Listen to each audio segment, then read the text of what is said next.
자, 이제 우리가 방금 전 시간에 협회에 대한 내용을 한번 쭉 기본적인 내용을 정리해 드렸죠. 자, 그러면은 196쪽 보겠습니다. 협회에 대한 내용. 해마다 한 문제, 어떨 땐 두 문제가 나올 때도 있어요. 자, 24번부터 보겠습니다. 24번. 협회에 관한 설명으로 옳은 것을 모두 고른 것은 기억번. 협회는 총회 의결 내용을 15일 이내에 국토교통부 장관에게 보고해야 된다. 들었죠? 협회에서 총회를 개최했을 때 의결 내용은 지체 없이 국토교통부 장관에게 보고해야 됩니다. 이 니은번 협회는 시도에 반드시 지부를 두어야 하나. 들었죠? 협회는 시도에 지부를 둘 수가 있을 뿐 반드시 둬야 될 의무 없습니다. 그 다음에 군구의 지혜를 반드시 둬야 되는 것은 아니다. 지부도 역시 반드시 둬야 되는 것은 아니고 둘 수도 있죠. 그래서 협회는 시도의 지부를 반드시 둘 의무는 없고 둘 수 있으며, 또한 협회는 시군구에 지회를 둘 수 있습니다. 그렇지만 반드시 두어야 되는 건 아니다라고 해야 되겠죠. 그래서 기억, 니은 다 틀렸고, 디귿번 협회가 지부를 설치한 때는 등록관청에 신고해야 된다. 들었죠? 지부를 설치한 사실은 시도지사에게 신고해야 되고, 지회를 설치한 사실은 등록관청에 신고해야 됩니다. 리얼번 협회의 창립 초에는 서울특별시에서는 100인 이상의 회원의 참여를 요한다. 맞습니다. 협회가 설치되려면은 일단 정관 작성, 그 다음에 정관 동의. 이때 정관 동의는 창립총회에서 정관 동의하는데 600인 이상이 참석을 해야 되고, 그중에서 서울특별시에서는 100인 이상의 회원이 참여를 요하죠. 맞습니다. 결국 리얼번 한 개만이 옳죠. 정답은 1번입니다. 25, 26번 문제는 여러분이 직접 풀어보시고 27번 문제 보겠습니다. 27번. 협회에 관한 설명이 다 틀린 것은 1번. 협회는 회원 300인 이상이 발기인데요. 맞죠? 정관을 작성하여 창립총회 의결을 거친 후 국토교통부 장관의 인가를 받아 맞고, 그 다음에 주된 사무소 소재지에서 설립 등기함으로써 협회는 성립한다. 맞죠? 네. 이번 창립총회는 서울특별시에서는 100인 이상, 광역시 및 도, 특별자치대에서는 각각 20인 이상의 회원의 참여를 요한다. 맞죠? 예. 3번 이 법에는 협회 시도에 지부를 둘 의무를 부과하고 있다. 지부를 둘 의무 없습니다. 둘 수 있을 뿐 둘 의무는 없습니다. 지부와 지혜는 둘 수 있을 뿐 둘 의무는 부과하고 있지 않습니다. 틀린 거 답 3번. 4번 협회는 부동산 정보 제공에 관한 업무를 수행할 수 있다. 맞죠? 5번 협회의 총회 의결 내용 지첩시 장관에게 보고해야 되는 것도 맞죠? 결국 틀린 것은 3번이 되겠습니다. 예. 자, 그 다음에 넘어가셔가지고 교재는 199쪽에 있는 30번 문제를 보겠습니다. 30번. 협회에 관한 설명 중에서 옳은 것은 1번. 협회는 부동산 중개 제도의 연구 개선에 관한 업무를 할 수 있습니다. 맞고, 정답은 1번입니다. 2번 협회 개업 공인 중에서는 협회에 가입해야 된다. 가입할 의무 없습니다. 지목단체이기 때문에 가입해도 되고 가입하지 않아도 상관없습니다. 3번 협회의 공제에 가입한 개업 공인 중에서는 자동적으로 협회 회원이 된다? 아닙니다. 협회에 가입해야지만 회원이 되는 것이지, 협회가 운영하는 공제에 가입했다 해서 자동적으로 협회 회원이 되는 것은 아닙니다. 4번 협회에 가입한 개공에 한하여 협회가 운영하는 공제 및 부동산 정보 거래 정보망을 이용할 수 있다. 들었습니다. 협회 회원으로 가입하지 않아도 협회 공제 계약 체결할 수도 있고, 협회가 운영하는 정보망을 가입하여 이용할 수 있습니다. 5번 협회는 부동산 중개업을 할 수가 있다? 없습니다. 협회는 공개공과 부개공이 만든 친목단체일 뿐 협회 명의로 중개업 등록을 한 것은 아니기 때문에 협회는 중개업을 할 수가 없습니다. 결국 옳은 것은 1번이 되겠죠. 자, 그 다음에 31번 문제 보도록 하겠습니다. 협회에 관한 설명 중에서 옳은 것은 1번. 협회는 회원 300인 이상이 발기되어 정관을 작성하여 창립총회 의결을 거친 후 국토교통부 장관의 허가를 받아 설립 등기함으로써 성립한다. 장관의 허가가 아니라 인가를 받아라고 해야 되겠죠. 2번. 협회는 총회 의결사항을 다음 달 10일까지 장관에게 보고해야 된다. 아니죠. 지체 없이 장관에게 보고해야 됩니다. 3번 협회는 공제사업 운용 실적을 매 회계연도 종료 후 2달 이내 일간신문 또는 협회보를 통해서 공시해야 된다. 들었습니다. 매년도의 회계 공제사업의 운용 실적은 회계연도 종료 후 3월 이내에 일간신문 또는 협회보 등을 통하여 공시하고 협회 인터넷 홈페이지에 게시까지 해야 되겠죠. 2월이 아니라 3월 이내죠. 3월 이내. 4번 금융감독원장은 협회가 공제사업의 건전성을 해할 우려가 있다고 인정되는 경우에는 시정을 명할 수 있다. 들었습니다. 공제사업에 대한 시정명령, 개선명령, 임원의 징계 해임 명령 이런 건 전부 다가 국토교통부 장관이 할 수 있는 것입니다. 그러면 금융감독원장이 할 수 있는 것은 국토교통부 장관의 요청이 있는 경우에 한해서만 금융감독원장이 공제사업에 대한 검사, 요거는 국토교통부 장관의 요청이 있는 경우에 한해서 금융감독원장이 할 수 있습니다. 따라서 금융감독원장이 할 수 있는 것은 공제사업 검사 하나고 나머지는 전부 다가 국토교통부 장관이 하게 됩니다. 자, 그다음에 이제 5번 질문. 협회는 공제 책임 준비금을 다른 용도로 사용하고자 할 때는 국토교통부 장관의 승인을 얻어야 합니다. 맞죠? 정답은 5번이 되겠습니다. 자, 그다음에 이제 교재 201페이지에 있는 33번 문제 보겠습니다. 협회에 관한 설명으로 옳은 것을 모두 고른 것은 기억번 협회는 재무 건전성 기준이 되는 지급 여력비를 100분의 100 이상으로 유지해야 됩니다. 맞습니다. 재무 건전성 기준이 되는 지급 여력비를 100분의 100 이상 유지해야 된다 그랬죠. 기억번 옳은 질문이 되겠고요. 니은번 협회가 지회를 설치한 때는 시도지사에게 신고해야 된다. 아닙니다. 협회가 지회를 설치한 때는 등록관청에 신고해야 됩니다. 디귿번 공제사업 운영위원회 임기는 2년입니다. 맞아요. 근데 연임할 수 없다 들었죠. 연임을 할 수 있는데 1회 하나여 연임할 수 있습니다. 리을번 금융기관에서 임원 이상의 현직에 있는 사람은 공제사업 운영위원회 위원이 될 수 없다 있습니다.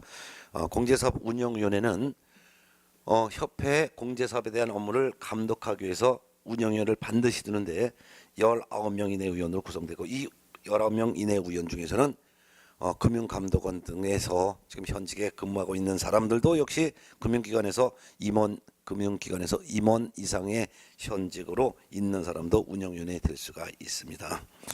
결국 옳은 것은 기억번 하나밖에 없습니다. 네. 자, 그다음에 한 장 넘어가셔가지고요. 교재 36번 문제를 한번 보겠습니다. 203페이지 36번 협회 관한 설명 중에서 가장 틀린 것은 1번 협회는 공제사업을 하고자 할 때는 공제규정을 제정하여 금융감독원장의 승인을 얻어야 되는 것이 아니라 국토교통부 장관의 승인을 얻어야 되겠죠. 틀린 답 1번이 되겠습니다. 예. 그 다음에 2번 협회는 공제사업을 다른 회계와는 구분하여 별도 회계로 관리해야 되며 책임준비금을 다른 용도로 사용하고자 할 때는 국토교통부 장관의 승인을 얻어야 합니다. 맞고 3번 국토교통부 장관은 협회가 입법 및 공제규정을 준수하지 아니하여 공제사업의 건전성을 해할 우려가 있다고 인정되는 경우에는 이에 대한 시정명령, 개선명령, 임원의 징계, 해임, 조치명령 할 수 있습니다. 맞고 4번 책임준비금 적립비율은 공제사고 발생률, 공제금 지급액 등을 종합적으로 고려하여 정하되 공제례 수입액의 100분의 10 이상으로 정해야 합니다. 맞죠? 이것은 공제례 수입액의 100분의 10 이상이지 협회 총 수입액의 100분의 10 이상으로 정해야 한다면 틀리다는 것을 유념하셔야 합니다. 자, 5번 협회가 할 수 있는 공제사업 범위는 손해배상 책임을 보장하기 위해 공제기금을 조성하고 공제금의 지급에 관한 사업이 포함됩니다. 뿐만 아니라 그 밖에도 공제사업에 부대되는 업무로서 공제규정으로 정하는 업무도 공제사업 범위에 포함될 수가 있습니다. 네. 옳은 질문이죠. 결국 틀린 것은 1번입니다. 자, 그 다음에 이제 넘어가서 교재 205쪽에 있는 39번 문제를 보도록 하겠습니다. 공제사업 운영위원회에 관한 설명 중 틀린 것은 1번 위원회 임기는 1년으로 하되 횟수에 관계없이 연임할 수 있다. 아니죠. 공제사업 운영위원회 임기는 2년으로 하되 1회 하나여 연임할 수 있다라고 해야죠.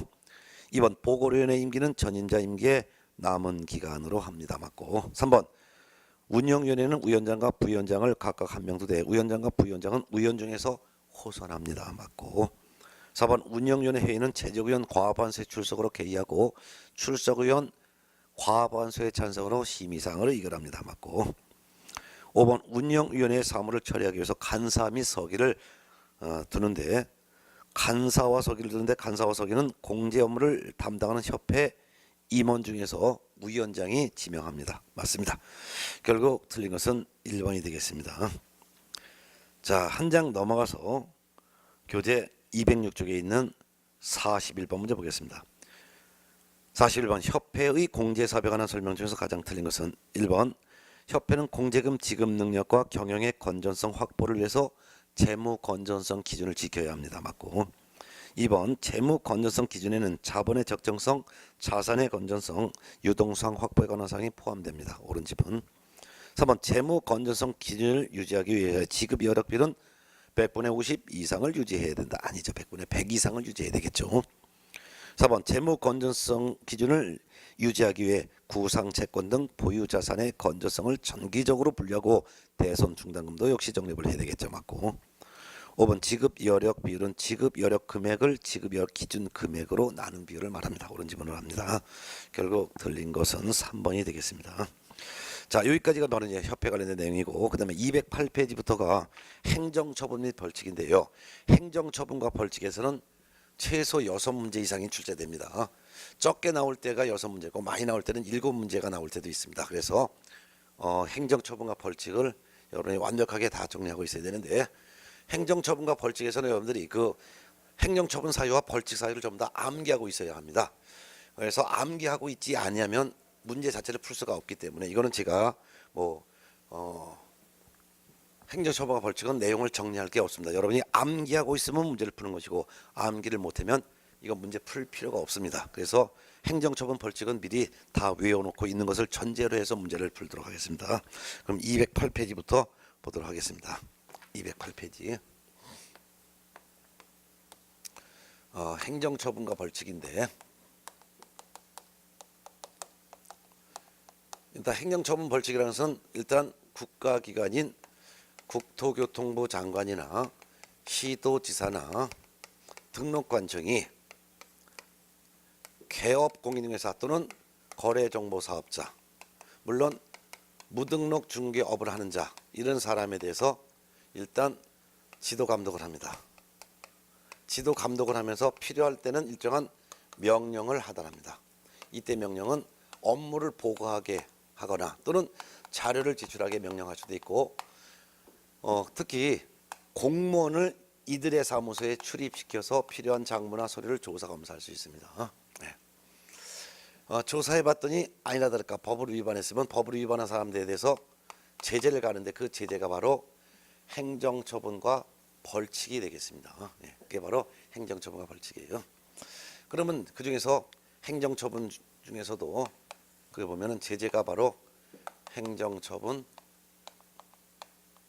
벌칙 두 가지가 되는데, 행정처분은 행정관청이 법 위반자에 대해서 취소처분이나 정지처분하는 것을 행정처분이라고 합니다.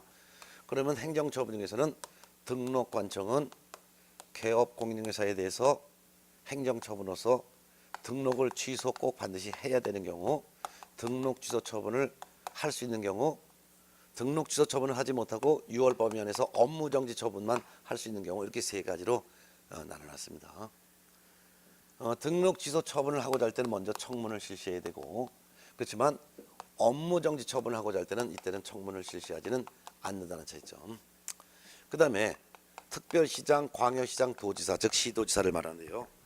시도지사는 공인중개사 자격 보유하고 있는 사람이 법을 위반하면 공인중개사 자격 취소 처분을 꼭 해야 됩니다. 이때 공인중개사 자격 보유한 사람은 공인중개사인 개공 또는 소공, 그냥 공인중개사 다 포함됩니다. 자격 취소의 대상은 공인중개사 자격 있는 사람은 다 자격 취소의 대상이 됩니다. 그런데 공인중개사 자격 보유하고 있는 사람 중에서 개공에 소속한 이 소공에 대해서만 별도로 영업정지 처분을 할 수 있는데, 이를 자격정지라고 하고, 자격정지 사유에 해당되면은 6월 범위 안에서 자격정지를 명할 수 있습니다. 자격취소 사유에 해당되면 꼭 해야 되고, 자격정지 사유에 해당될 때는 할 수 있다라는 거죠. 특히 이때 자격증을 교부한 시도지사는 누구냐면 자격증을 교부한 시도지사를 말합니다. 따라서 참고적으로 사무소가 소재하는 시도지사와 그다음에 자격증을 교부한 시도지사가 서로 다를 때는 사무소가 소재하는 시도지사가 먼저 자격 취소나 자격정지 처분에 필요한 절차만 이행합니다. 절차를 이행한다는 것은 자격 취소 처분에 필요한 청문 실시를 말하는 것입니다. 그렇지만 자격정지 처분하고자 할 때는 청문을 실시하지 않지만 법 위반 사실에 대한 조사를 합니다. 이와 같은 것을 절차라고 이해합니다. 그래서 사무소 소재지 시도자가 자격취소 처분에 필요한 절차인 청문을 실시하고 사무소 소재지 시도자가 자격정지 처분에 필요한 법 위반 사실에 대한 조사만 하고 이행을 한 후 그 결과가 나와요. 그 결과라는 것은 자격취소 처분에 필요한 절차인 청문 결과, 자격정지 처분에 필요한 법 위반 사실에 대한 조사 결과, 이 조사 결과를 자격증 교부한 시도지사에게 통보를 해야 합니다. 그럼 결국 통보를 받은 자격증 교부한 시도지사가 이와 같은 행정처분을 하게 된다 이거죠. 예. 이런 건 꼭 알아두시고, 뭐 그 외에도 참고적으로 행정처분 중에서는 국토교통부 장관은 거래정보사업자에 대해서 지정 취소 처분을 할 수가 있습니다라는 행정처분도 있습니다. 예. 그래서 행정처분은 등록관청의 개공에 대한 등록 취소나 업무 정지, 자격증 교부한 시도자가 공인중개사에 대한 자격 취소, 소공에 대한 자격 정지, 국토교통부 장관이 거래정보사업자에 대한 지정 취소, 이런 것들이 행정처분인데 지정 취소 처분하고자 할 때는 먼저 청문을 실시해야 됩니다. 그럼 결국 청문은 취소 처분에 앞서서만 청문 실시하고 정지 처분에 앞서서는 청문 실시하지 않는다는 거죠. 그럼 등록 취소 사유에 해당되면 반드시 등록을 취소해야 되는데 등록을 취소해야 되는 사유를 다 암기하고 있어야 되겠죠. 두 번째 따면 사부가 결혼했더니 이 양이 속았다고 두 번 엎어지고 지랄 떨었다. 이게 어떤 말인지 여러분들 머릿속에 딱 정리가 돼 있어야 돼요. 등록을 취소할 수 있는 사유에 해당이 되면 등록을 취소할 수 있습니다. 그런데 등록을 취소할 수도 있지만 안 하고 업무 정지만 할 수도 있죠. 그러면 어떤 경우냐? 육전, 기금보, 거투, 사투, 삼겹, 투군. 업무정지 사유에 해당이 되면 업무정지 처분을 할 수도 있고 안 할 수도 있는데 업무정지 처분할 수 있는 사유는 등록을 취소해야 되는 사유도 아니고 이것도 아닐 것, 그리고 과태료 사유도 아닐 것. 그런데 이를 제외한 나머지 공인중개사 법령 위반 행위는 전부 다 업무정지만을 할 수 있죠. 공인중개사 자격 취소 사유에 해당이 되면 자격을 취소해야 되는데 자격을 취소해야 될 사유는 네 가지, 부, 양, 지, 역 네 가지. 자격정지 사유에 해당되면 자격정지 처분을 할 수가 있는데 사유는 속인 건지 확인하고 또 확인하여 거짓거래 금지한다라는 거. 거래정보사업된 지정취소 사유는 뭐 특히 중요하지는 않지만 부, 영, 정, 사, 일, 이게 바로 자격 지정, 거래정보사업에 대한 지정을 취소할 수 있는 사유. 자, 이런 정도는 기본적으로 외워도 있고, 그다음에 이제 벌칙이 있는데 이 벌칙은 두 가지의 벌칙으로 나눠진다는 걸 꼭 알아둬야 되겠죠. 벌칙은 행정형벌이라는 벌칙, 또 하나는 행정질서벌. 이렇게 둘로 나눠진다는 것을 머릿속에 일단 정리하시고, 행정형벌이라는 것은 법 위반자에 대해서 징역 또는 벌금형으로 처벌하는 것을 행정형벌이라고 하고, 행정질서벌이라는 것은 법 위반자에 대해서 과태료를 부과하는 것을 행정질서벌이라고 합니다. 이 각각의 사유를 전부 다 외워야 되는데 이 사유가 행정형벌의 사유는 두 가지 있죠. 3년 이하의 징역 또는 3천만 원 이하의 벌금형 사유가 6가지겠어요. 무, 부, 증, 직, 쌍투. 1년 이하의 징역 또는 1천만 원 이하의 벌금형에 해당되는 사유가 이 양이 속아서 사투 벌여 정비사 4급 땄다라는 거. 행정질서벌은 과태료인데 그 사유가 과태료 사유가 두 가지로 나눠져 있죠. 하나는 500만 원 이하의 과태료 사유, 또 하나는 100만 원 이하의 과태료 사유. 500만 원 이하의 과태료 사유는 설, 연수, 영감, 감시형. 그 다음에 100만 원 이하의 과태료는 이복의 문패 반납. 요 정도만 쓰셔도 요게 어떤 내용인지를 머릿속에 여러분들이 기억하고 있어야 돼요. 이거 외우고 있어야지만 문제를 풀 수 있으니까 이것도 제가 한번 이제 문제를 이제 풀면서 한번 검토를 해보겠습니다. 자, 그러면 208쪽에 있는 1번부터 한번 이제 풀어보도록 하겠습니다. 1번 감독상 명령과 관련한 다음의 설명 중 틀린 것은 1번 분사무소 소재지 시군구청장은 감독상 명령권자에 해당하죠? 맞습니다. 이때 등록관청 중에서 분사무소가 소재한 시장 군수구청장도 감독상 명령권자에 해당합니다. 그렇지만 분사무소 시군구청장은 행정처분권은 없다라는 거. 2번 무등록 중개업을 하는 자는 감독상 명령의 대상에 해당합니다. 맞습니다. 즉 무등록 중개업자의 사무소에 출입하여 필요한 장부나 서류를 조사 검사할 수 있기 때문에 무등록 중개업을 하는 자도 감독상 명령을 받을 수 있는 대상자에 해당합니다. 3번 담당 공무는 중개사무소 등록하지 않고 중개업을 하는 자, 즉 무등록 중개업을 하는 자의 사무소에 출입하여 장부 서류 등을 조사 검사할 수가 있죠. 맞고 4번 개공의 사무소에 출입하여 검사 등을 하는 공무원은 증표를 지니고 와서 상대방에게 내보여야 합니다. 맞습니다. 사무소에 출입하여 조사하는 공무원은 증표, 즉 공무원 신분증과 사무소 조사 검사 증명서를 증표라고 하는데 이 증표를 보여줘야 합니다. 예, 맞습니다.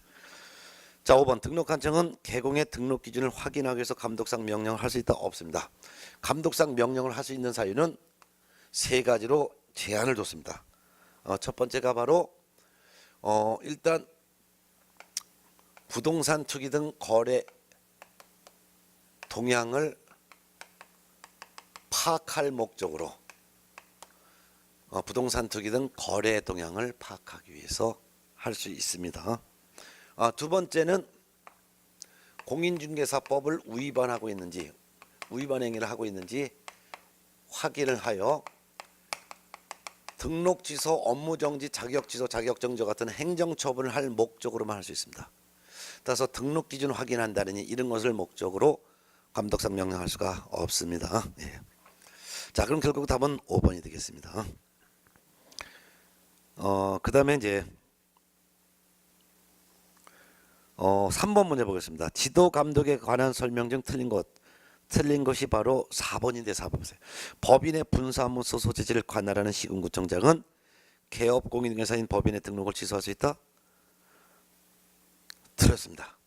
분사무소 시군구청장은 단지 업무 보고해봐라, 자료 제출해봐라, 사무소에 출입하여 조사할 수만 있고 행정처분권은 없습니다. 행정처분권은 주된 사무소 등록관청이 등록 취소나 업무정지 처분을 하게 됩니다. 네. 그래서 틀린 겁니다. 정답은 4번. 자, 그 다음에 이제 210페이지 행정처분에 대해서 보도록 하겠습니다. 행정처분 중에서도 210페이지 4번 문제. 행정처분에 관한 다음의 설명 중 옳은 것은 1번 법인의 분사무소에 대한 행정처분은 분사무소 시군구청장이 행하는 건다? 아니고 주된 사무소 시군구청장이 행정처분권을 하죠. 분사무소 시군구청장은 감독상 명령에 필요한 보고를 해봐라, 자료 갖고 와봐라, 출입해서 조사할 수 있는 지도 감독만 할 수 있고 행정처분은 전부 다가 주된 사무소 등록관청이 행정처분권을 발동합니다. 그래서 감독상 명령권만 조사하고 명령권만 분사무소 시군구청장이 하고 최종적인 행정처분권은 주된 사무소 관청이 한다는 거 기억하시기 바랍니다. 2번 법 개용에 대해서는 법인 또는 분사무소별로 업무정지를 명할 수가 있습니다. 맞고. 근데 없다라고 했네요. 틀렸네요. 그래서 법 개용에 대해서는 법인 또는 분사무소별로 업무정지를 명할 수 없다가 아니라 할 수 있다라고 해야 되겠죠. 3번 업무정지 처분권은 업무정지 처분은 그 사유가 발생한 날로부터 3년이 경과되는 일을 할 수 없다. 맞습니다. 행정처분 중에서 유일하게 요 업무정지 처분만 그 사유가 발생한 날로부터 3년이 경과되면은 요 업무정지 처분을 할 수가 없습니다. 그 외 다른 행정처분권은 제척기간 규정이 없습니다. 따라서 등록 취소 처분은 그 사유 발생일로부터 3년이 경과하면 일을 할 수 없다. 이런 규정이 없다 이거예요. 그래서 오로지 업무정지 처분만 업무정지 사유 발생 후 3년이 경과되면 업무정지 처분할 수가 없다. 이것만 있습니다. 옳은 것은 답 3번이 되겠죠. 정답은 3번. 4번 시도지사가 공인중개사에 대한 자격 취소 및 자격 정지 처분하고자 할 때는 청문을 실시해야 된다. 자격 취소 처분에 앞서서는 청문을 실시해야 됩니다. 그렇지만 자격 정지 처분에 앞서서는 청문을 실시하지 않습니다. 네. 5번 업무정지 처분을 행하고자 할 때는 청문을 실시해야 된다. 청문 실시하지 않습니다. 청문은 취소 처분에 하고자 할 때만 청문 실시. 업무정지 처분하고자 할 때는 청문 실시하지 않습니다. 답은 3번이었죠. 자, 그 다음에 6번 문제 보겠습니다. 211쪽 6번 행정처분에 관한 설명 중 틀린 것은 1번 개업공인중개사가 업무정지 처분 기간 중에 폐업을 했을 때는 업무정지 처분의 효력이 상실됩니까? 업무정지 처분의 효력은 업무정지 기간에 폐업했다 하더라도 업무정지 기간 중에는 상실하지 않고 업무정지 기간이 끝나야지만 업무정지 처분의 효력이 상실됩니다. 따라서 업무정지 기간 중에 폐업을 했다 하더라도 업무정지 기간 중에 다시 등록할 수도 없고 업무정지 기간 중에 폐업했다 하더라도 그 기간 중에 다른 개공에 소속할 수가 없습니다. 2번 자격 취소된 자가 자격증을 분실하거나 훼손된 경우 반납할 수 없는 이유를 기재한 사유서를 제출해야 하지만 등록 취소의 경우는 이런 규정이 없습니다. 맞습니다. 행정처분 받은 사람 중에서 자격 취소 처분 받았을 때 실린의 자격증을 반납해야 됩니다. 근데 분실이 훼손됐을 때는 반납할 수 없는 이유를 기재한 사유서를 제출해야 합니다. 등록 취소 처분 받았을 때도 등록증 실린에 반납해야 됩니다. 그렇지만 등록 취소 처분 받은 사람이 등록증 분실 훼손됐을 때 반납할 수 없는 이유를 기재한 사유서를 제출해야 된다라는 규정은 없습니다. 참고적으로 업무정지 받은 경우와 자격정지 받은 경우와 지정 취소 받은 경우에는 증 반납 의무가 없습니다. 3번 질문 개공 갑과 을이 중개사무소를 공동으로 사용하던 중 갑이 업무정지 처분을 받았을 경우 을은 공동으로 사용하는 사무소에서 중개업을 계속할 수가 있습니다. 맞죠? 네. 4번 개업 공인중개사가 등록 취소 처분을 받은 때는 등록증을 반납하도록 하고 있으나 업무정지 처분 받은 경우에는 반납 규정이 없습니다. 맞고 5번 질문 개공이 사망하여 등록 취소 처분을 받은 경우에는 등록증을 반납하지 않습니다. 그렇지만 법인이 해산되어 등록 취소 처분을 받았을 때는 법인의 대표자이었던 자가 등록증을 반납을 해야 됩니다. 맞습니다. 결국 틀린 것은 1번이 답이었습니다. 자, 그다음 이제 212쪽 한 장 넘어가면 7번과 8번이 등록을 취소해야 되는 사유인데요. 7번과 8번 중에서 8번 문제를 한번 풀어보겠습니다. 7번 문제는 여러분이 혼자 한번 풀어보시고 8번 문제. 8번 등록을 반드시 취소해야 되는 사유가 아닌 것. 등록을 취소를 반드시 해야 되는 사유는 사부가 결혼했더니 이 양이 속았다고 2번 엎어지고 지랄 떨었다 이거예요. 사망 해산. 부정한 방법으로 등록한 경우, 개공이 결격사에 해당된 경우, 이중 등록한 경우, 개공이 성명이나 상호나 등록증을 타인에게 양도하거나 대여한 경우, 개공이 2 이상의 사무소에 이중 소속한 경우, 2번 개공이 1년 이내에 2번 이상 업무정지 처분을 받고 다시 업무정지에 해당되는 행위를 한 경우, 개공이 업무정지 기간 중에 중개 업무를 행한 경우, 개공이 자격정지 기간 중인 소속 공인중개사에게 중개 업무를 수행시킨 경우죠. 기억번 자격정지 처분을 받은 소속 공인중개사라 하여금 자격정지 기간 중에 중개 업무를 하게 한 경우 요거에 해당되는 거죠. 맞고 니음은 거래계약서의 거래금액을 거짓으로 기재한 경우는 이거는 등록을 취소해야 되는 사유가 아니라 등록을 취소할 수 있는 사유가 됩니다. 그래서 거래계약서의 거래금액 등을 거짓으로 기재했거나 2 이상의 거래계약서를 작성한 것은 등록을 취소할 수 있는 사유입니다. D번 개업 공인중개사가 공인중개사법 위반으로 300만 원 이상의 벌금형을 선고받았을 때, 자 공인중개사법 위반하여 300만 원 이상의 벌금형 선고받으면 벌금형 선고받은 날로부터 3년간의 결격사에 해당되죠. 결격사에 해당되니까 등록을 취소해야 되겠죠. D번 맞습니다. 1번 징역 명목으로 법령이 정한 수수료 또는 실비를 초과하여 금품을 받은 경우, 이거 금쟁인 거죠. 이거는 등록을 취소해야 되는 사유가 아니라 이거는 등록을 취소할 수 있는 사유, 금쟁이 등록을 취소할 수 있는 사유입니다. 그 다음에 미음번 탈세를 목적으로 미등기 부동산의 매매를 중개하는 등 부동산 투기를 조장하는 경우, 이거 금쟁이죠. 금쟁이도 등록을 취소할 수 있는 사유가 되겠습니다. 네. 결국 기억번은 등록을 취소해야 되는 사유고, 니은번은 등록을 취소할 수 있는 사유고, 디귿번은 등록을 취소해야 되는 사유, 리을번과 미음번은 등록을 취소할 수 있는 사유. 자, 8번 문제는 등록을 취소해야 하는 사유를 골라라가 아니라 등록을 취소해야 되는 사유가 아닌 걸 찾아주는 거니까 등록을 취소해야 되는 사유를 뺀 나머지 기억번과 디귿번을 뺀 나머지니까 니은, 리을, 미음, 니은, 리을, 미음, 니은, 리을, 미음 세 가지는 등록을 취소할 수 있는 사유죠. 정답은 3번이 되겠습니다. 네.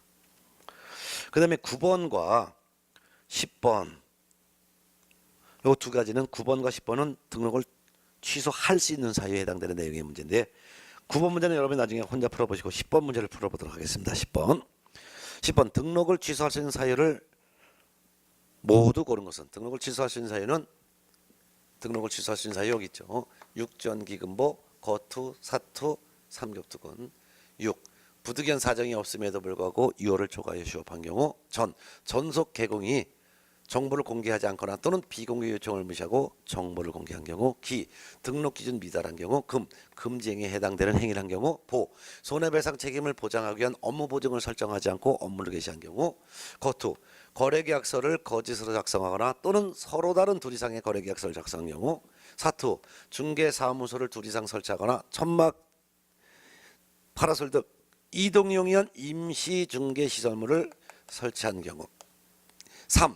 최근 1년 이내 3회 이상 업무정지 또는 과태료 처분을 받고 다시 업무정지나 과태료에 해당되는 행위를 한 경우 법인 개업금 의사가 겸업 범위를 위반해서 겸업한 경우 두군 개공이 독점 규제 및 공정거래관행법 위반으로 2년 이내에 2회 이상 시정조치나 과징금 부과처분을 받은 경우가 되겠습니다. 이게 머릿속에 딱 정리가 돼 있어야 되겠죠. 자, 그럼 기억번 봅니다. 10번의 기억번 결기역사에 해당하는 자를 소공 또는 보존으로 둬서요. 그럼 두 단위는 해소해야죠. 해소하지 않으면 이 개공에 대해서 6월 범위 안에서 이건 업무 정지할 수 있는 사유입니다. 네번 천막 그 밖에 이동 이용한 임시 중개시설물을 설치한 경우 둘 이상의 사무소를 설치한 경우와 천막 파라솔 등 이동 이용한 임시 중개시설물을 설치한 경우는 등록을 취소할 수 있는 사유에 해당합니다. 그래서 니은번 맞고요. 디귿번 전속중개계약 체결한 개공이 전속중개계약서에 의하지 않고 전속중개계약서에 의하지 않고 전속중개계약을 체결하거나 그 전속중개계약서를 3년간 보존하지 않은 경우 이거는 등록을 취소할 수 있는 사유가 아니라 그건 업무정지할 수 있는 사유입니다. 그렇지만 리얼번 전속중개계약 체결한 개공이 중개대상물에 관한 정보를 공개하지 않거나 의뢰인의 비공개 요청을 무시하고 정보를 공개한 경우 이거는 등록을 취소할 수 있는 사유죠. 그래서 이건 리얼번에 해당합니다. 묘번 적정하게 거래계약서를 작성하지 않거나 거래계약서 사본을 5년 동안 보존하지 않은 경우 이거는 업무정지할 수 있는 사유. 묘번 거래 당사자 쌍방을 대리한 경우는 금쟁이죠. 그러니까 등록을 취소할 수 있는 사유 해당됩니다.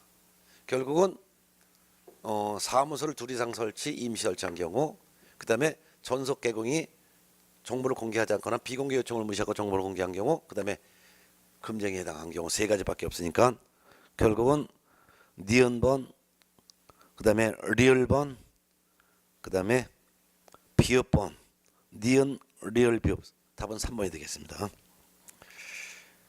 자, 그 다음에 12번부터 12번 13번 14 15 16번까지 여기 이제 5문제가 업무정지에 해당되는 사유인데요. 업무정지에 해당되는 내용 한번 12번부터 한번 풀어보겠습니다. 12번 업무정지 처분을 할 수 없는 경우를 그럼 업무정지 처분을 할 수 없는 경우는 등록을 취소해야 되는 사유 과태료 해당되는 사유 이런 걸 보시고 특히 이제 가중처분에서 특히 주의할 게 있는데 가중처분에서 특히 요점은 꼭 기억하셔야 합니다. 2+1에 해당되는 행위했을 때는 이 행위보다도 더 가중된 행정처분을 가중처분을 한다는 게 있습니다.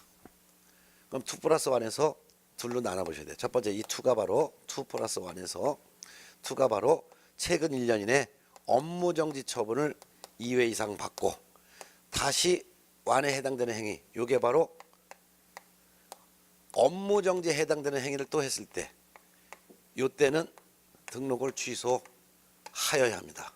물론 최근 1년에 업무정지 처분을 2회 이상 받았으니까 업무정지 처분, 과태료 처분 이거 3회라 하더라도 이 안에 업무정지 처분이 2번 들어가면 됩니다. 그리고 다시 업무정지에 해당되는 행위 했을 때 등록을 취소해야 되는 것이죠. 네. 그런데 2+1 행사 중에서 요 완에 해당되는 행위가 과태료에 해당되는 행위였을 때 과태료에 해당되는 행위했을 때 업무정지 처분을 할 수가 있는 경우가 있어요. 즉 여기가 바로 최근 1년 이내 업무정지 또는 과태료 처분을 2회 이상 받고 옵니다.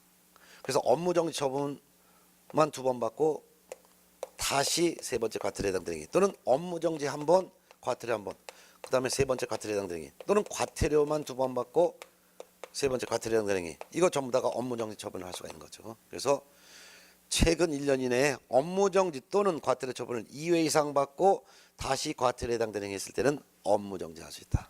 그렇지만 최근 1년 이내에 업무정지 처분을 2회 이상 받고 다시 업무정지에 해당되는 행위 했으면 등록을 취소해야 된다. 이거 꼭 구분해서 정리해 두셔야 됩니다. 그렇지만 1 플러스 1에 해당되는 행위는 가중처분은 없습니다. 가중처분하는 거 없다. 따라서 최근 이내에 업무정지 처분 한번 받고 다시 업무정지에 해당되는 행위했다. 가중처분하지 않고 업무정지 처분하게 되는 것이고, 과태료 처분을 한번 받고 업무정지에 해당되는 행위했다. 이것도 업무정지 처분. 과태료 처분 한번 받고 과태료에 해당되는 행위했다. 이거는 이제 과태료만 부과한다. 이런 거죠. 가중처분 없다는 것을 구분해서 알아두셔야 돼요. 가중처분 중에서 3 플러스 1 행사가 있습니다. 3 플러스 1에 해당되는 행위했을 때 이 행위보다도 더 가중된 행정처분을 하는 경우가 있습니다. 최근 1년 이내 업무정지 또는 과태료 처분을 3회 이상 받고 다시 업무정지 또는 과태료에 해당되는 업무정지 또는 과태료에 해당되는 행위를 했을 때 더 이거보다 더 센 행정처분을 하는 게 있는데 등록을 취소할 수 있다는 거가 있습니다. 자, 어떤 경우냐? 업무정지 처분 한 번 받았습니다. 2번 받았습니다. 그 다음에 과태료 한 번 받았습니다. 근데 네 번째 과태료에 해당되는 행위 했어요. 이거는 등록을 취소할 수 있는 것이죠. 근데 주의할 것은 업무정지 과태료 3회인데 그 안에 업무정지가 2번 들어갔죠. 근데 네 번째 업무정지에 해당되는 행위 했을 때 뭐가 될까요? 이럴 때는 업무정지 과태료, 그 다음에 다시 업무정지에 해당되는 행위 했을 때 이거는 등록을 취소해야 되는 것이죠. 이게 과태료에 해당되기 때문에 등록 취소할 수 있는 거예요. 이럴 경우도 있죠. 업무정지 1번, 과태료 2번, 3회. 근데 네 번째 과태료에 해당되는 행위에서 등록을 취소할 수 있고, 업무정지 1번, 과태료 2번, 그 다음에 업무정지에 해당되는 행위에서도 등록을 취소할 수 있는 것이죠.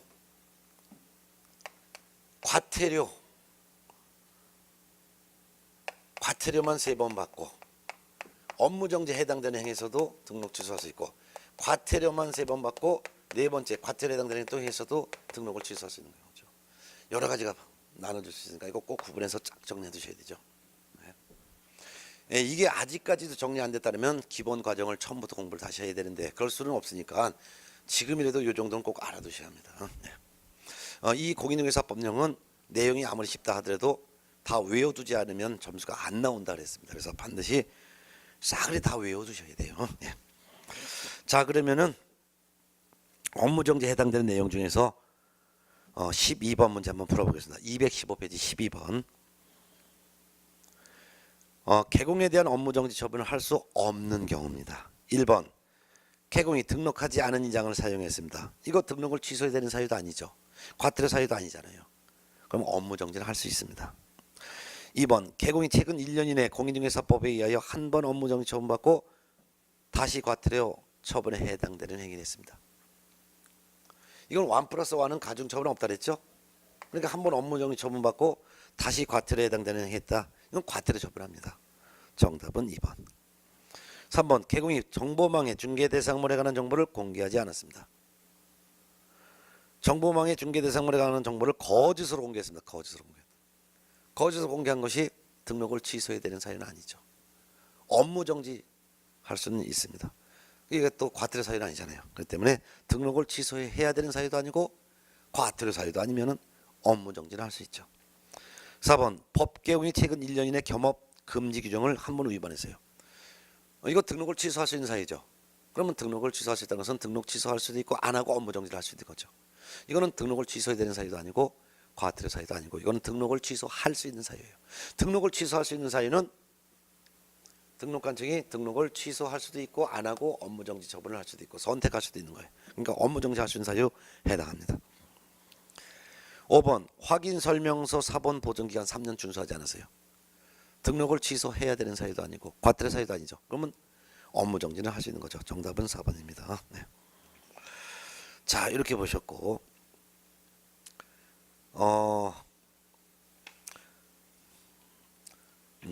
교재 한 장 또 넘어가시기 바랍니다. 14번 문제 보겠습니다.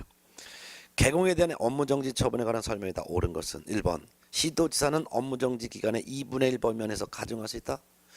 들었습니다. 업무정지 처분은 등록관청이 하는 거예요.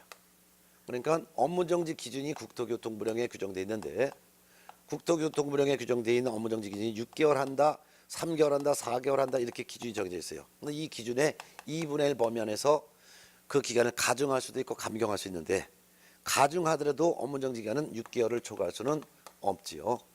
예. 누가? 시도지사가 아니라 등록관청이 업무정지 기간의 2분의 1 범위안에서 가중할 수 있는 것이죠. 시도지사가 아니라 등록관청. 자, 2번 업무정지 기간을 가중 처분하는 경우 그 기간은 1년을 한다로 한다? 아니죠. 6개월을 한다로 합니다. 3번 최근 1년 이내에 이 법에 의하여 2회 이상 업무정지 처분하던 개공이 다시 업무정지에 해당되는 행위를 한 경우 등록관청은 6월에 업무정지 처분할 수 있다? 아니죠. 최근 1년 이내에 업무정지 처분을 2회 이상 받은 개공이 다시 업무정지에 해당되는 행위 있으면 등록을 취소하여야 하는 것이죠. 네. 4번 업무정지 처분은 해당 사유가 발생한 날로부터 2년이 경과한 때는 일을 할 수 없다. 아니죠. 3년이 된 때는 할 수 없죠.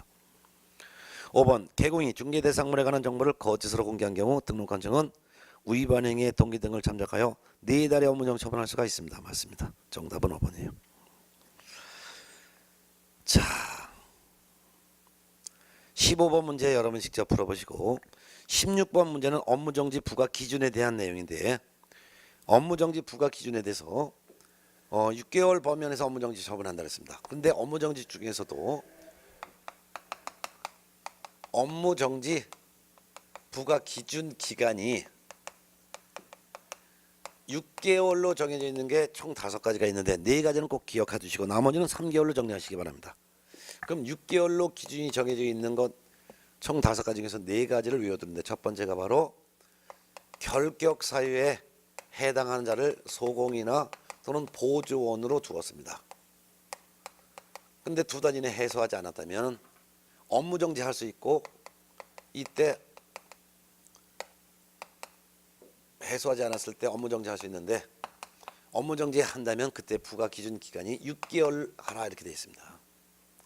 두 번째는 부동산 거래 정보망에 거짓 정보를 공개한 경우에 이때 업무정지 할 수 있는데 한다면 6개월 하라 이렇게 되어 있고요. 세 번째는 등록을 취소할 수 있는 위반 행위를 1년에 딱 한 번 이래 한 경우 이때 등록을 취소할 수도 있지만 등록 취소하지 않고 업무정지 처분한다면 6개월 하라 이렇게 돼 있고 네 번째는 가중처분이죠. 2+1에 해당되는 과태료에 해당되는 행위를 한 경우에 자 최근 1년 이내 업무정지 처분을 2번 받고 다시 과태료에 해당되는 행위를 한 경우 이때 업무정지 처분을 할 수도 있는데 한다면 6개월 업무정지 처분을 최근 1년에 한 번 과태료 처분도 한 번 합쳐서 업무정지 과태료를 2번 이상 받고 다시 과태료에 해당되는 행위를 또 했을 때 업무정지 할 수 있는데 한다면 6개월 최근 1년 이내 과태료만 2번 받고 세 번째 또 다시 과태료에 해당되는 행위 했을 때 업무정지 할 수 있는데 이때 업무정지 처분을 한다면 업무정지 처분할 수 있는데 한다면 6개월 하라 이렇게 4가지를 업무정지 기준이 6개월로 되어 있는 거를 외우시고 나머지는 전부 다 3개월로 그냥 정리해 두셔도 괜찮을 것 같습니다. 이게 외워 있어야 되는 거죠 반드시. 네. 자 봅니다.